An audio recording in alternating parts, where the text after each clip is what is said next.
बहुत सारे प्रवासी मजदूर या इस जनपद के बहुत सारे छात्र या तीर्थयात्री जो अन्य प्रांतों में लॉकडाउन के कारण फंसे हुए हैं और जो आना चाहते हैं, उनके विषय में भारत सरकार, प्रदेश सरकार ने और अन्य प्रदेश की सरकारों ने पारस्परिक जो सहमति के आधार पर नीति निर्धारित की है, उसमें ये व्यवस्था है कि जिस प्रांत से जाना है वहाँ पर जो लोग हैं वो अपने संबंधित कलेक्टर को, डिस्ट्रिक्ट मजिस्ट्रेट को या डीसी, जहाँ पर पुलिस कमिश्नर सिस्टम है, डीसीपी को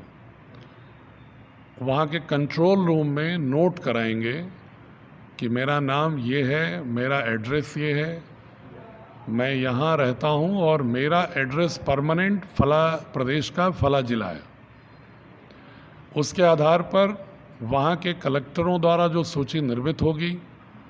वहाँ की प्रदेश सरकार उस सूची को उत्तर प्रदेश को भेजेगी और उसके आधार पर तिथि निर्धारित करते हुए प्रदेश सरकार वहाँ वाहन भेजेगी। इसलिए मुझे जिनके परिजन बाहर श्रम की तलाश में, रोजगार की तलाश में गए थे,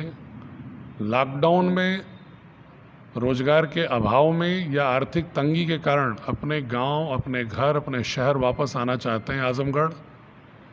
उनके यहाँ के जो लोग गार्जियन हैं, उनसे मेरा अनुरोध है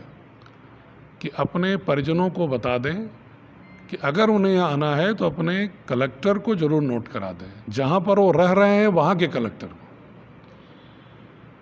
जैसे अगर आजमगढ़ में कोई मध्य प्रदेश का रह रहा है, गुजरात का रह रहा है, वो जाना चाहता है तो मुझे नोट कराएगा, लेकिन अगर कोई सूरत में रहने वाला व्यक्ति उसे आजमगढ़ आना है तो सूरत के कलेक्टर को नोट कराएगा और वहाँ से संकलित करके सूची जब प्रदेश सरकार को हमारे आएगी,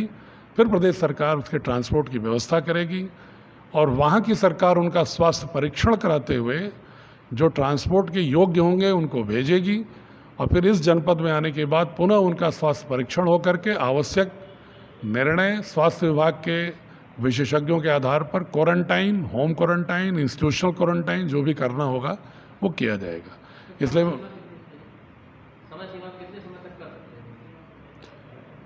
इसमें कोई समय सीमा अभी निर्धारित नहीं है,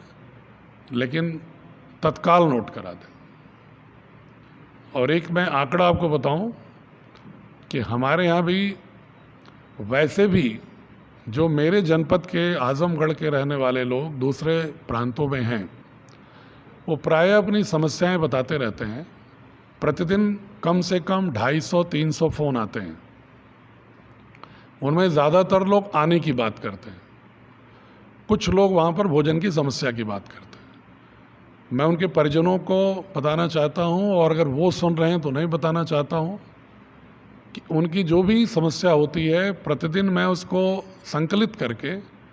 जो प्रदेश के हमारे नोडल अधिकारी उस प्रांत के लिए हैं उनको मैं भेज देता हूँ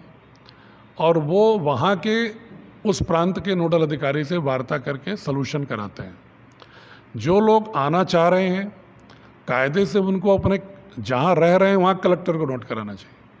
फिर भी उनकी सुविधा के लिए अगर हमारे यहाँ भी नोट करा देते हैं तो मैं उसको संकलित करके अपने प्रदेश के जो नोडल अधिकारी अन्य प्रांतों से कोऑर्डिनेट करने के लिए बने हैं उनको भी मैं सूची को भेज दे रहा हूँ ताकि वो उस प्रांत के